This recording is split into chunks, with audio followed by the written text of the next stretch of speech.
구약 성경 레위기 19장 12절 이제 봉독합니다. 너희는 내 이름으로 거짓 맹세함으로 네 하나님의 이름을 욕되게 하지 말라. 나는 여호와이니라. 아멘. 또 찾아봅니다. 신명기 10장입니다. 신명기 10장 20절 봉독하겠습니다. 네 하나님 여호와를 경외하여 그를 섬기며 그에게 의지하고 그의 이름으로 맹세하라. 아멘.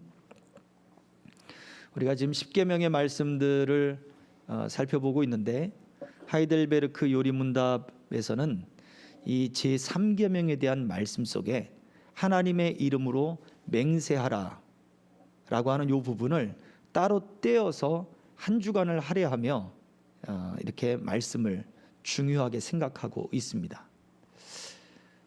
하나님의 그 이름을 망령되게 하지 말아라, 욕되게 하지 말아라 하는 그 말씀과 이 맹세라고 하는 것, 이것이 무슨 관계가 있을까, 왜 중요할까를 오늘 말씀 속에서 한번 저와 여러분들이 생각해보고, 또 우리 삶 속에 하나님의 이름으로 맹세한다, 하나님의 이름으로 살아간다 라고 하는 그 의미가 어떠한 위치를 차지하고 있는가를 한번 오늘 말씀을 통해서 깊이 깨달을 수 있는 시간이 되기를 소망합니다.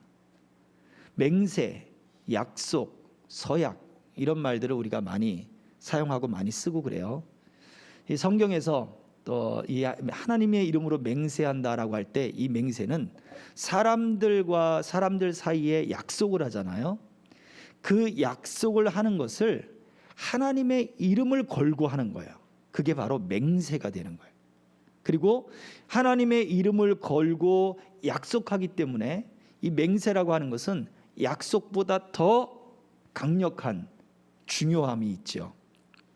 그래서 이것을 때로는 서약이다라고 이야기합니다.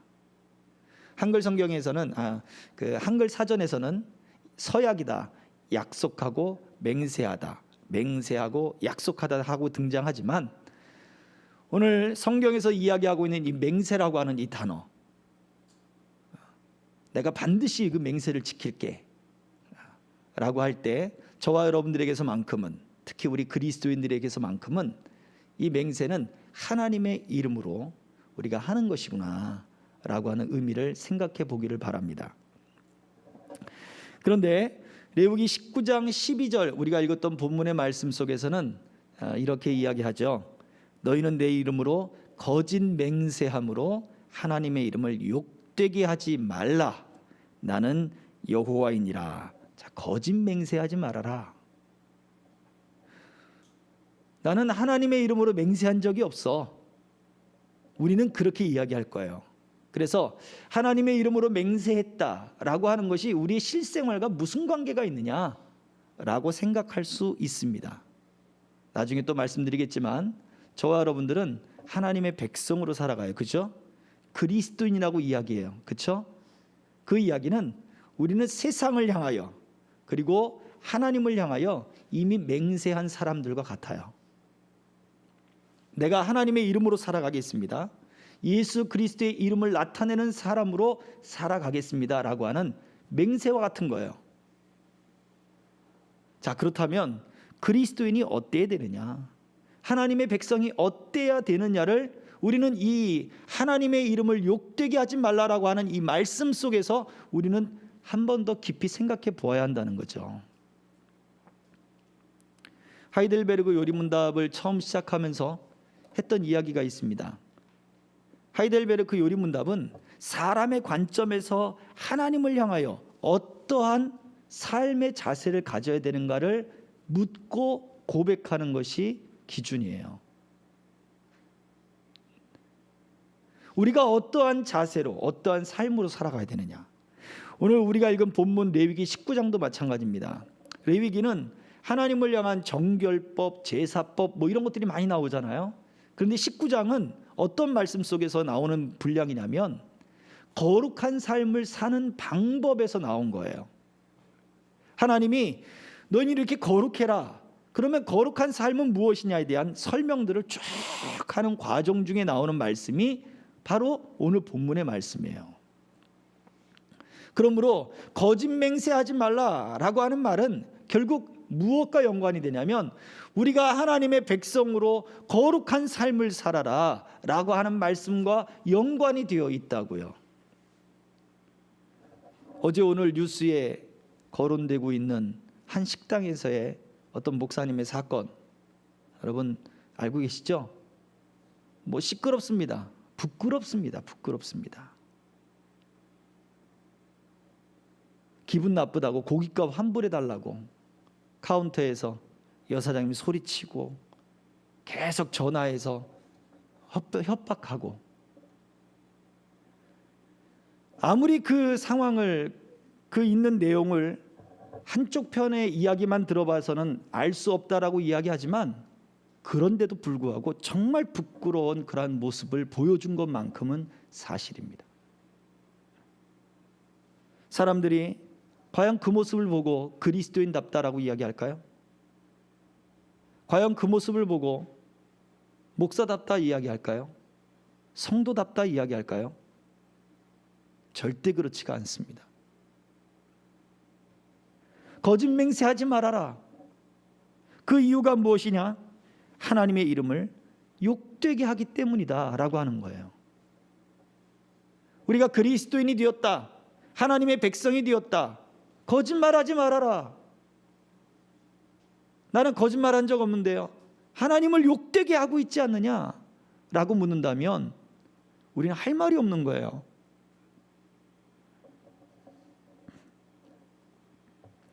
하나님을 욕되게 하는 것, 하나님을 망령되게, 하나님의 이름을 망령되게 하는 것, 그 이름을 잘못 사용하는 것, 그 이름을 욕되게 하는 것, 그 이름을 가지고 거짓 맹세를 하는 것, 불필요한 자리에 그런 불필요한 일들 가운데 하나님의 이름을 거들먹거리는 것.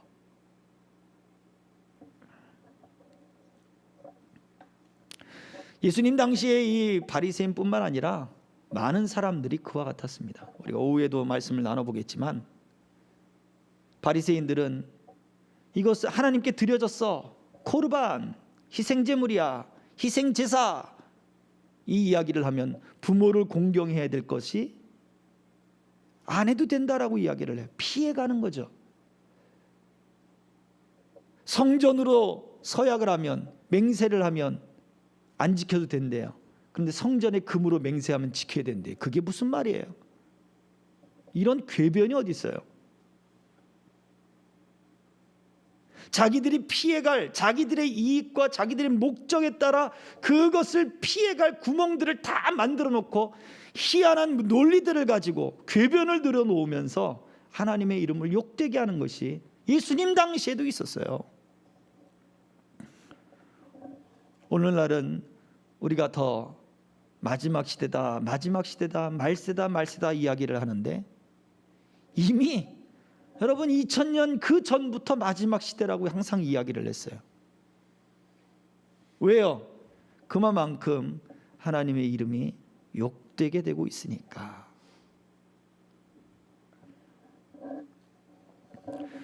하나님이 이스라엘 백성들을 구원하시는 그 구원의 목적 가운데 하나는 그들이 아무런 가치 없는 존재였기 때문에 그래요.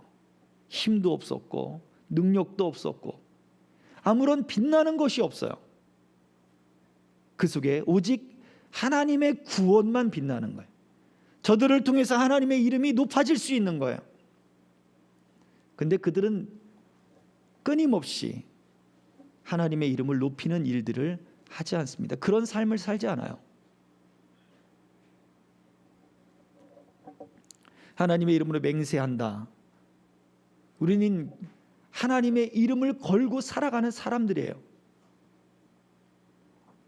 잠언서에서 이런 이야기를 합니다. 잠언서 2장 16절부터 19절의 말씀을 보면 한 여인에 대한 이야기가 등장하는데, 지혜와 그 여인에 대한 이야기를 이렇게 비유해 놓았습니다.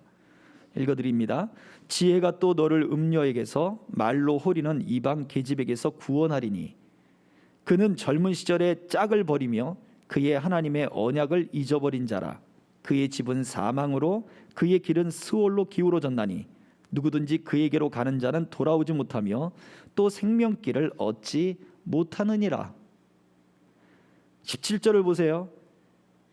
음녀 말로 호리는 그 여인, 뭐라고 등장했냐면 그는 젊은 시절에 짝을 버리고 하나님의 언약을 잊어버렸다라고 이야기를 해요. 단순히 간음을 저질렀다, 음행을 저질렀다, 그렇게 쉽게 말하지 않아요. 그 간음과 음행으로 말미암아 무엇을 저질렀느냐? 바로 제3계명, 하나님의 이름을 망령되게 한 거예요. 욕되게 한 거예요. 왜요? 우리가 결혼 서약을 무엇으로 합니까? 하나님의 이름으로 우리가 서약을 해요. 그렇죠? 그런데 간음을 저질렀다. 그 서약을 깨뜨려 버린 거예요. 그 맹세를 깨뜨려 버린 거예요. 하나님의 이름으로 한 맹세를 깨뜨려 버린 거예요. 그 이야기는 하나님의 이름을 욕되게 만든 거잖아요. 하나님의 이름을 욕되게 했기 때문에 하나님의 이름을 망령되게 일컬어 버린 거예요. 그래서 이 음녀, 이 간음한 여인이 당할 죄, 당할 벌은 뭐예요? 하나님이 간음의 죄보다 더 무겁게 여기는 것이 뭐냐? 하나님의 이름을 욕되게 한 죄였던 거예요. 그래서 간음의 죄보다 하나님의 이름을 욕되게 한 그 죄로 인해서 그 여인은 결국 죽음으로 기울어졌다. 그 결과가 죽음으로 기울어졌다라고 말을 하고 있는 거예요.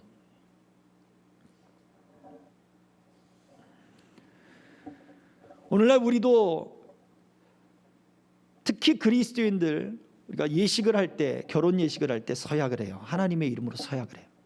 목회자들 마찬가지죠. 목사 임직을 받을 때 하나님의 이름으로 서약을 하고 맹세를 하고 그 이름으로 성부, 성자, 성령의 이름으로 안수를 받고 장로 직분, 안수 집사 뿐만 아니라 앞에 강단에서 안수받지 않은 그런 임명받는 집사님들, 서리 집사님들, 그 다음에 성도라 부리는 사람들까지도 다 성부, 성자, 성령의 이름으로 맹세를 하고 그렇게 우리가 하나님 앞에 서게 되어 있는 거예요.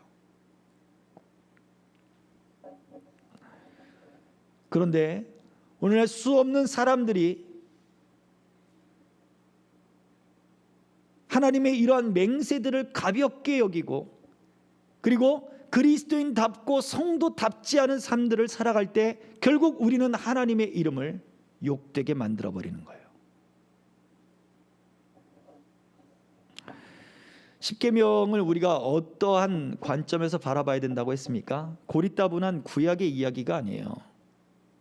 우린 신약시대를 살고 있는데 왜 구약의 십계명을 이야기하느냐? 이 십계명은 언약의 관점에서 봐야 된다 그랬어요. 이스라엘 백성들을 애굽에서 먼저 구원해 내시고 그리고 하나님의 이름을 가르쳐주며 찾아오셨다 그랬잖아요. 이게 언약적 관점이에요. 마찬가지로 우리에게 복음을 주셨어요. 구원을 주셨어요. 예수 그리스도로 우리에게 찾아오신 거예요. 우리가 예수님을 찾아가지 않았잖아요. 예수님이 우리에게 찾아오셨지. 그리고 우리와 함께 우리를 이끌면서 구원의 완성으로 지금도 가고 계시는 거예요. 하나님이 이 십계명을 통해 무엇을 원하시는가? 우리에게 다가오시고 우리에게 구원과 복음으로 찾아오신 그분을 위해서 우리가 어떠한 삶을 가지고 살아가야 되는가, 그 마음의 자세를 원하시는 것이 십계명이라고 말씀을 드렸어요. 하나님의 이름을 욕되게 하지 말아라. 그건 구약에 이미 끝난 사건이다, 이게 아니에요. 우리에게 복음을 베풀고 구원을 베푼 그 주님께, 그 하나님께 우리가 어떠한 마음으로 이 땅을 살아가야 될 것인가에 대한 삶의 방식, 삶의 가치, 삶의 자세를 이야기하고 있어요. 과연 우리는 하나님의 그 이름을 높이는 가치와 자세와 삶의 방식을 지금 가지고 살아가고 있습니까? 라고 물을 때 정정당당하게 양심에 거리낌 없이 저는 그렇게 살고 있습니다 라고 말할 수 있는 사람이 과연 누가 있겠느냐? 근데 바리새인들은 그렇게 생각했어요. 나는 깨끗합니다 라고 생각했어요. 나는 정정당당합니다 라고 생각했어요. 저 세리들, 저 죄인들, 나는 그들과 같지 않고 나는 깨끗합니다. 이런 착각을 오늘날 그리스도인들도 너무 많이 한다는 거예요.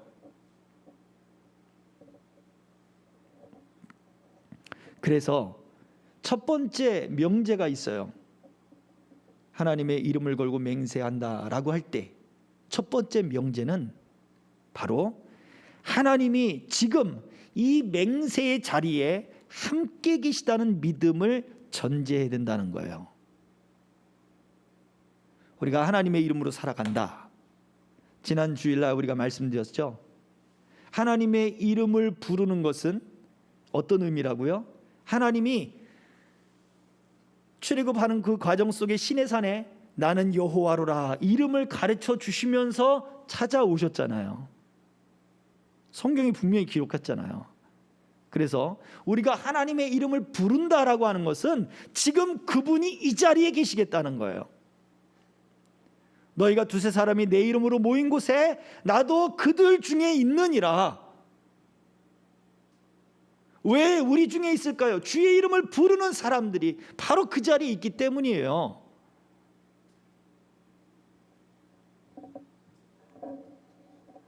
더욱이 하나님 이름을 걸고 맹세하고 살아가는 바로 그 삶의 자리에 하나님이 함께 계시지 않겠느냐라는 것입니다.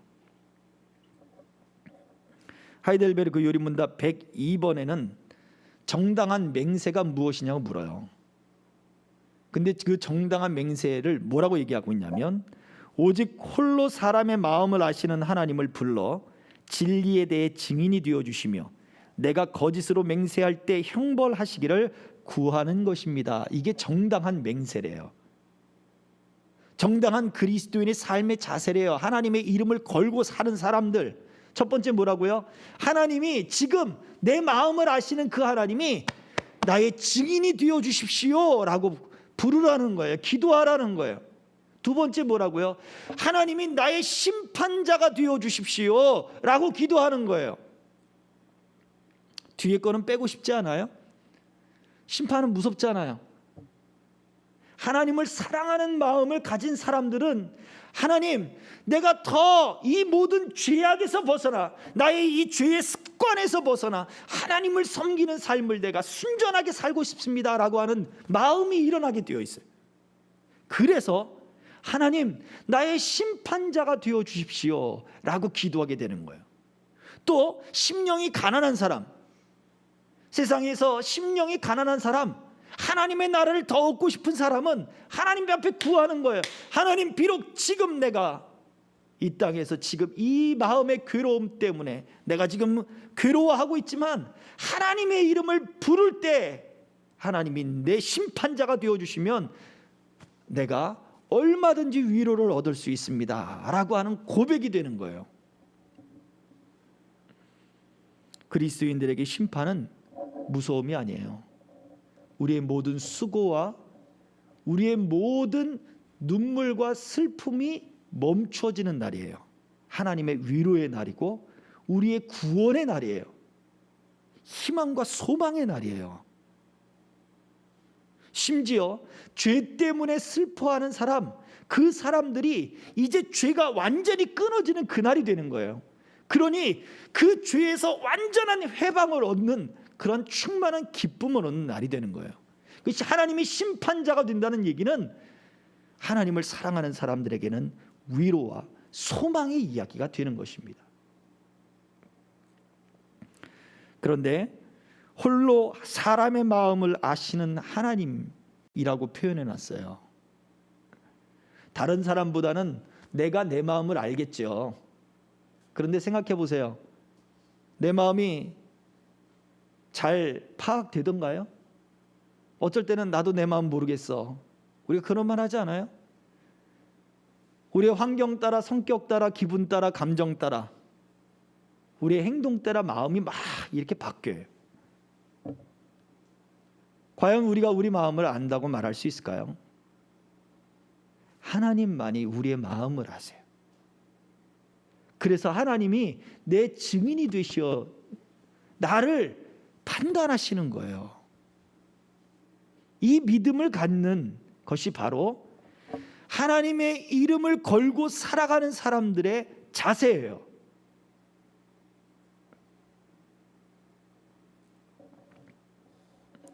사회적인 무리를 일으키는 그런 분들이 과연 하나님이 내 마음을 살피시는 분이라고 하는 그 마음, 그 믿음이 있었다면 과연 그럴 수 있었을까요? 하나님이 지금 나를 심판하시고 하나님이 지금 나를 일거수일투족을 지금 바라보시고 내 마음이 어떠한 마음으로 지금 내가 이러고 있는지를 하나님이 그 의도와 동기와 내 마음에 숨겨진 그러한 내 자신을 바로 보고 계신다라고 하는 믿음이 있다면 우리는 두려워서 우리의 행동을 자연스럽게 조심할 수밖에 없는 상황이 될 수밖에 없지 않을까요? 우리는 이 땅의 그리스도인입니다. 그리스도를 증거하는 사람들이에요. 하나님의 편지라 그랬고 그리스도의 향기라고 했어요. 우리 하나님의 이름을 걸고 살아가는 사람들의 모습입니다. 하나님은 자신의 이름과 함께 자신을 우리에게 주셨어요. 그렇게 하나님이 우리에게 오셨어요. 그리고서는 내 이름을 사용해. 어느 때? 맹세할 때 사용해 라고 기꺼이 자신을 내어주셨단 말이에요. 근데 그것을 실제적으로 서약하고 맹세하고 공식적인 맹세에서도 그 맹세를 했음에도 불구하고 그 서약을 쉽게 깨뜨려 버리고 비공식적으로 우리가 세상을 향하여 하나님을 향하여 이름을 걸고 살아가는데도 불구하고 그리스도인으로 그리고 하나님의 사람으로 그 가치와 그 의미와 그 삶의 자세와 방식들을 우리는 얼마나 쉽게 내던져 버리느냐라고 하는 거예요.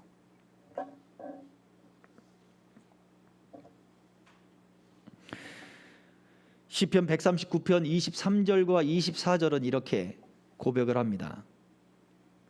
하나님이여 나를 살피사 내 마음을 아시며 나를 시험하사 내 뜻을 아옵소서. 내게 무슨 악한 행위가 있나 보시고 나를 영원한 길로 인도하소서. 이것이 우리가 드려야 할 기도가 되어야 합니다. 하나님이 증인이 되시고 심판자가 되신다면 하나님, 내가 내 마음을 솔직히 모르겠어요. 내가 하나님을 더 사랑하고 내가 하나님을 더 순종하고 내가 하나님의 사람으로 하나님의 이름을 걸고 내가 올바르게 살아가고 싶은데 내 마음을 하나님 살펴봐 주십시오. 내 마음에 무슨 악한 행위가 있나 주님 살펴봐 주시고 이것으로부터 돌아서게 해주시고 내가 무엇으로부터 치우쳐져 있는가, 좌로나 우로나 치우쳐 있는가, 이 생명길을 떠나 있는가 주님 나를 살피셔서 내가 하나님이 기뻐하시는 그리고 하나님이 인도하시는 그 길로만 내가 걷게 하옵소서. 이 기도를 드려야 되는 거예요. 어떤 사람이 하나님의 이름이 지금 그 맹세의 자리, 내 삶의 자리에 하나님이 함께 계신다라고 하는 것을 믿는 사람이 드리는 바로 기도예요. 두 번째 명제가 있습니다. 바로 이러한 사람은 하나님의 이름을 걸고 하나님을 높이는 사람은 바로 그 자리가 예배의 자리가 된다라는 거예요. 오늘 두 번째 읽었던 우리 본문의 말씀이 있죠. 신명기 10장 20절 말씀에 뭐라고 얘기했습니까? 하나님의 이름으로 맹세하는데 어떻게 해요? 여호와를 경외하며 맹세해라 라고 말해주고 있어요. 하나님을 경외하며 맹세해라.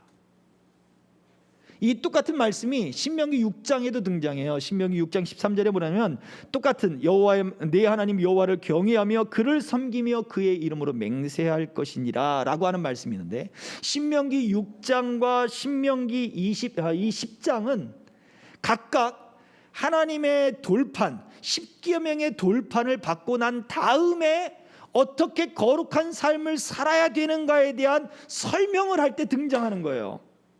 신명기 6장은 첫 번째 돌판을 받았을 때에 모세가 백성들에게 했던 말이고, 신명기 10장은 두 번째 돌판을 받고 난 다음에 모세가 백성들에게 하는 말씀이에요.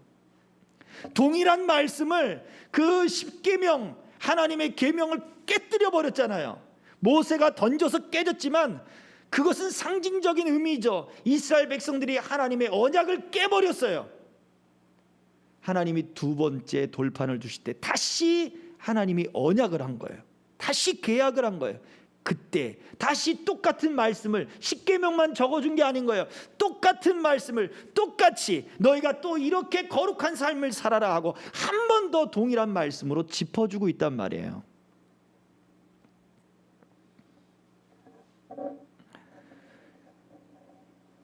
하나님께 맹세하는 사람은 하나님을 경외하며 맹세해라. 경외한다는 게 뭐예요? 하나님을 높이는 거잖아요. 하나님을 높이는 것이 바로 예배입니다. 그래서 우리가 하나님의 이름으로 맹세한다는 것은 바로 그 자리가 예배의 자리가 되는 거예요. 또 우리가 하나님의 이름을 걸고 살아간다 하는 것이 바로 그 자리가 예배의 자리가 되는 거예요. 여호수아가 이런 이야기를 했습니다. 23장 7절에 여호수아가 마지막 그의 인생의 말년에 했던 이야기인데요, 백성들에게 이렇게 이야기를 했습니다. 너희 중에 남아있는 이 민족들 중에 들어가지 말라. 그들의 신들의 이름을 부르지 말라. 그것들을 가리켜 맹세하지 말라. 또 그것을 섬겨서 그것들에게 절하지 말라. 자, 우리는 이 말씀을 보면 어떤 것만 생각해요? 딱 마지막에 절하지 마라, 우상 숭배하지 말아라, 쉽게 결론 내리지 않아요? 근데 여호수아는 저 말씀 속에서 그것들을 가리켜, 이방의 신들을 가리켜 맹세하지 말라라고 말을 했어요. 아니, 하나님의 이름을 욕되게 하지 않고 맹세할 수 있는 방법, 하나님의 이름을 쓰지 않고 다른 걸 걸면 되지 뭐. 그러지 않아요? 하나님의 이름을 걸지 말고 다른 걸 걸지 뭐. 맹세한다는 것은 자기보다 더 높은 존재를 드러내는 거예요. 그렇죠? 나보다 더 권위 있는 존재를 드러내서 그 존재를 걸고 맹세를 하는 거잖아요. 그렇기 때문에 그 이름을 높이게 되는 거예요. 나는 이방신을 믿지는 않지만 내가 그 이름을 걸고 내가 맹세할게. 그러지 말란 얘기예요. 그 이름을 높인 거예요. 그러면 그것을 예배한 거예요. 여호수아는 그것을 경고하고 있습니다. 단순히 우상 숭배하지 말아라, 쉽게 얘기하잖아요. 너희 삶 속에 들어가 봐라. 그들의 이름을 부르지도 말고 그들의 이름을 높이지도 말라는 거예요. 그것을 높이는 순간 너희는 그것을 예배하는 것이다.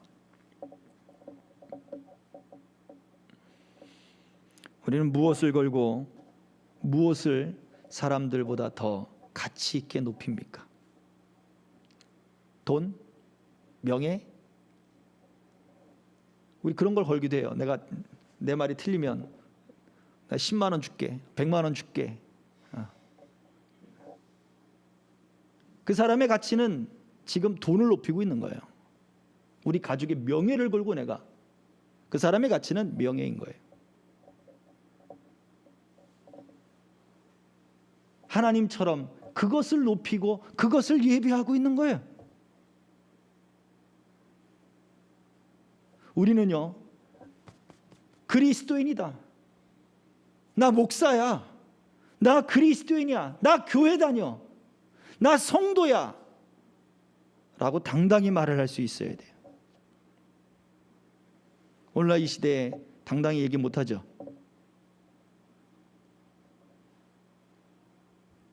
왜요?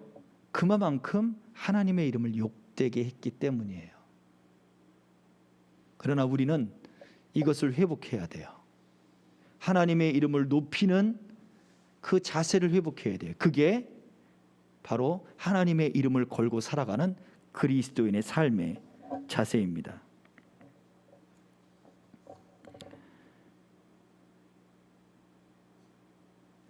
그래서 하나님의 이름을 높이는 이것이 예배가 되고, 또 한편으로는 하나님의 그 사랑을 깨닫게 되는 것이 돼요. 사랑을 고백하는 거죠. 이미 말씀드린 대로 하나님은 자신의 이름을 허락하면서 그 이름을 사용하는 것이 자신의 존재를 사용하는 것으로 우리에게 말씀해 주셨다고요. 그 이야기는 뭐냐? 그만큼 하나님은 먼데 계신 하나님이 아니라 지금 우리와 굉장히 가까우신 분이라는 거예요. 우리가 그분을 만질 수 없고 볼 수 없고 그분의 음성을 귀로 들을 수 없다고 하나님이 멀리 계신 분이 아니란 얘기예요. 내 삶에, 내 생활에 가장 밀접하고 가장 친근하고 가장 가까이 계신 분이에요. 사람을 창조하고 이 지구를 창조하고 그냥 내버려 두신 분이 아니라는 거예요.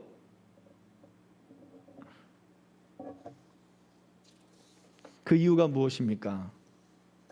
그것은 하나님이 우리를 사랑하시기 때문이에요.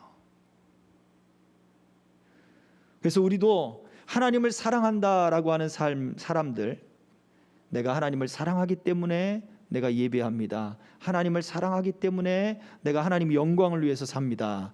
라고 말을 하는 그 사람들도 하나님의 사랑을 깨달으면 깨달을수록 또한 두 번째 이렇게 기도하게 되어 있어요. 시편 19 뵙겠습니다. 시작.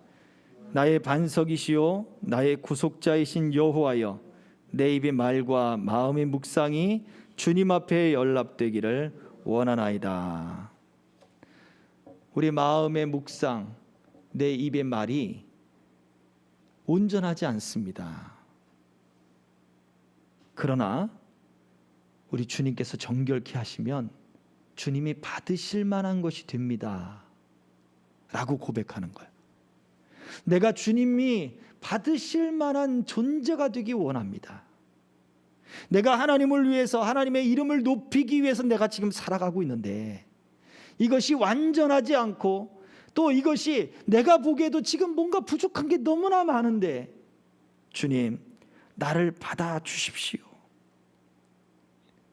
내가 하나님의 이름을 혹시라도 소홀히 여겨서 내가 하나님의 이 약속들, 하나님의 모든 말씀들의 약속들을 내가 어기고 살고 있지는 않는가? 내가 좌로나 우로나 치우쳐서 하나님, 내가 그렇게 잘못된 길로 걸어가고 있지는 않는가? 나를 깨우쳐 주시고 내가 하나님께 합당한 자로, 하나님이 받으실 만한 삶의 자로, 그러한 삶을 살아가는 자로 하나님 나를 이끌어 주옵소서 하는 그러한 마음으로 드리는 기도가 바로 저 기도라고 하는 거예요. 내 입의 말과 마음의 묵상이 그냥 입술로만 하는 것이 아니라 바로 그 삶으로 하나님 앞에 영광을 돌리기를 원하는 사람의 모습입니다. 자, 두 가지 말씀을 드렸죠. 첫 번째는 무엇입니까? 하나님의 이름이 나와 함께 하기 때문에 내 마음을 주님 살펴주십시오.